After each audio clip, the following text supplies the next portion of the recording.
All right, I'm back to the old angle for now. Couldn't get comfortable over there. Couldn't get a good enough shot, and the lighting is freaking terrible. But anyway, so I touched on for a split second in one of my previous videos about trading down and acquiring more picks so we can build around Darnold. And I've been seeing more and more of that lately on Facebook. So now Facebook is, it can either be your worst enemy or it could be fantastic. And sometimes I find it fantastic because of all the crazy, stupid posts I see.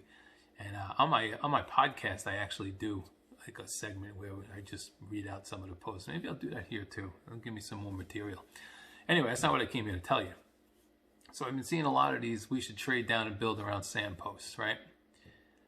The Jets are not building around Sam Darnold. It's just not going to happen, all right? Sam Darnold's time here is done. He is not coming back here next year. I should not say not coming back, unequivocally not coming back.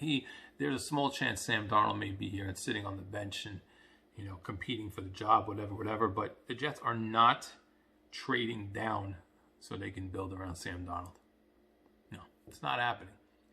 And I'll give you a few reasons why they're not going to do that. But first, maybe you should go, read up a little on how the business side of football works and go study the more successful teams and how they do things. And then you can stop saying silly things like the Jets are going to trade down and build around Darnold, because there's a whole bunch of silliness that goes along with that. And the main reason, the biggest reason the Jets are not going to do that is rookie contracts, which I'll get to in a second. Reason number one, which is probably the most minor reason, is that your general manager, Joe Douglas, did not draft Sam Darnold. So, what does that mean? So what? He didn't draft him. He's still a good quarterback, blah, blah, blah, blah. It's debatable whether he's a good quarterback. Actually, it's not debatable. It's debatable whether you think he might be a good quarterback in the future or if he got some work and development. Sam Darnold's not a good quarterback right now, but Joe Douglas did not draft Sam Darnold, and that is your biggest and most obvious, even if it's the least important reason that Sam Darnold would not be here next year, okay? Joe Douglas does not have his job depending on Sam Darnold. Joe Douglas did not draft him and now has to justify keeping him. Nothing related to Joe Douglas's job has anything to do with Sam Darnold. In fact, you can make the opposite argument and say that Joe Douglas needs to get a quarterback in here or his job might be in jeopardy pretty soon. A couple of years down the road. And those couple of years go quick. Joe Douglas is now in year 2, even if he didn't really do much in year 1. 2 years from now, Joe Douglas will be 4 years in, and he needs a quarterback. And that guy will not be Sam Darnold for the reasons I'm about to get into. Now let's talk a little bit about rookie contracts. All of your successful teams build around players that they draft and keep at an affordable salary while they build the rest of the team while they're on their rookie contracts. No team builds through free agency with a bunch of overpriced players and then fills in gaps with chumps and succeeds. It doesn't happen. The most successful teams, your Steelers, your Packers, your Patriots, who are there every year, have a franchise quarterback in place however they got him. And granted, none of those teams took a guy number 1, but that's not the point. They all took those guys and built around them, and what they did was they kept them cheap while they built around them. So the most successful recipe is you get a young quarterback in, you have him on his rookie deal, and then you put the pieces in place around him while he's affordable. At the end of that rookie deal, you either pay him if he's worth it or you let him go if he's not worth it. So that's part of the reason now that NFL quarterbacks come into the league and they have 2 years to prove themselves or they're out the door. They just not cost effective to keep them. So if you're on a rookie deal and you're at the end of year 3, entering year 4, the team has a decision to make. Are you good? If you're good, then they'll probably keep you around for that 4th year and decide what to do with you at the end of the 5th year.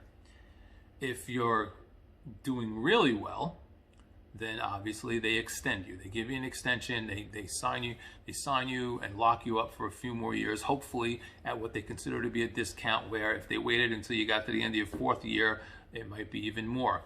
So they take the chance and sign the quarterback early. Or if you're not doing well, which now we're getting into Sam Darnold territory here, okay? Then they let you go, they trade you, whatever they have to do. Sam Darnold's a little bit of a wild card because he is highly regarded around the league, but at the same time, he's not doing well at all. And there's no argument you can make to say that Sam Darnold is doing well.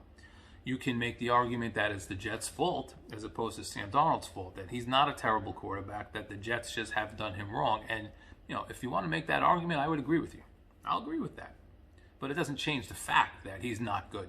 Okay, Sam Darnold right now is ranked near the bottom in a lot of measurable categories, important categories. Sam Darnold is making a lot of rookie mistakes.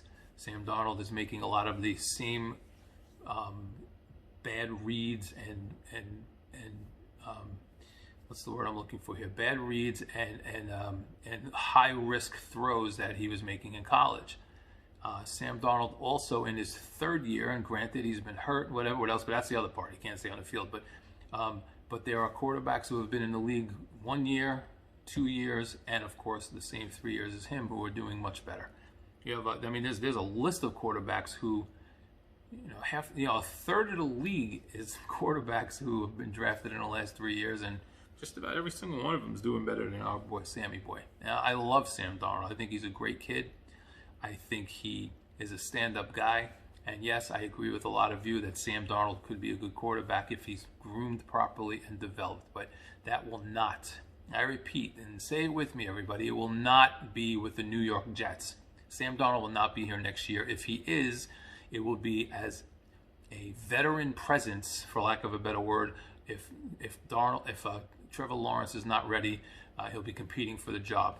But there is no chance that Sam Darnold will be here as our quarterback that the Jets built for the future with. It's not going to happen. Okay, rookie deals are everything in this league, especially for quarterbacks.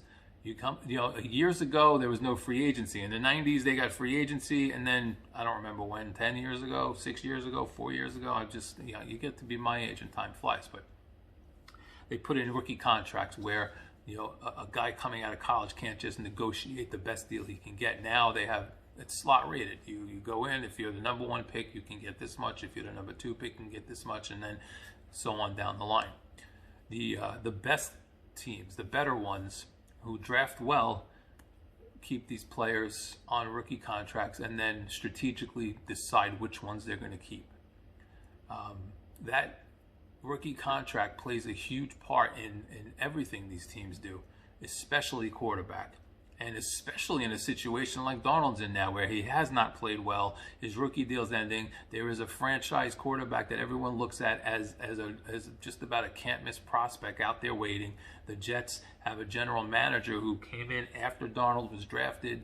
You have a new coach coming in, and new coach is going to want a quarterback he can hitch his wagon to, because that coach is going to come in. He's going to be at the same level as in the same wavelength as Douglas, and they are going to hitch their wagon to a new quarterback, a young quarterback who buys them several years, where they have cap room to sign other players and continue to draft well and develop well, blah, blah, blah, blah, blah. With Darnold, none of that is there. All of the pressure gets on everybody. Darnold, whoever the coach is when he comes in, Douglas, everybody's under a lot of pressure if Darnold stays, and you take a chance and roll the dice that you can build around Darnold while you develop him and get rid of his mistakes, which no one knows if that can be done at this point. I've been following football a long time, and it is very rare. It is not impossible. I mean, you can look at Ryan Tannehill. You could look at guys like Alex Smith, who took a while. And by the way, none of those guys are superstars, but jury's still out on Tannehill, I guess. But it is very, very exceedingly rare that a quarterback will have 3 tough years to start his career and then bounce back and become a good quarterback. Can he be? Can those quarterbacks become solid starters? Maybe. Can they become stars? Rarely. Can they become solid backups in the league and bounce around? Yeah, most likely. And you see that all the time. Listen, I've never played professional football, but it's a tough sport. It's a tough sport. It is complicated. It is intricate. And if you go that far backwards down the wrong road, you are going to have a very, very tough time getting back on track. Can Sam Darnold do it? Maybe, but it's not going to be here. There's no way. All of those, Sam Darnold, unfortunately, as great a kid as he is, and as talented as he is, and as much of a star as he could be in the right place, he's in a perfect storm with the Jets. That I guess in his case, an imperfect storm. He will not be here because of his rookie contract, because of his general manager not drafting him, because there'll be a new coach coming in here, because he hasn't played well, and because there is a franchise quarterback waiting. So long, Sam Darnold. We hardly knew ye.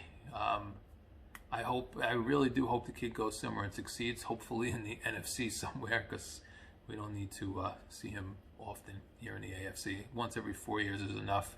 That way, if he's on an NFC team and, he's got, 10 years left, then you might only see him 2 or 3 times. But I'm digressing. All right, that's it for me. Have a great night. I think I'm going to start some Facebook post videos and just make fun of people, because that's how I am. All right, comment below if you want. Always open to your interpretation or your comments or your feedback. Have a great night.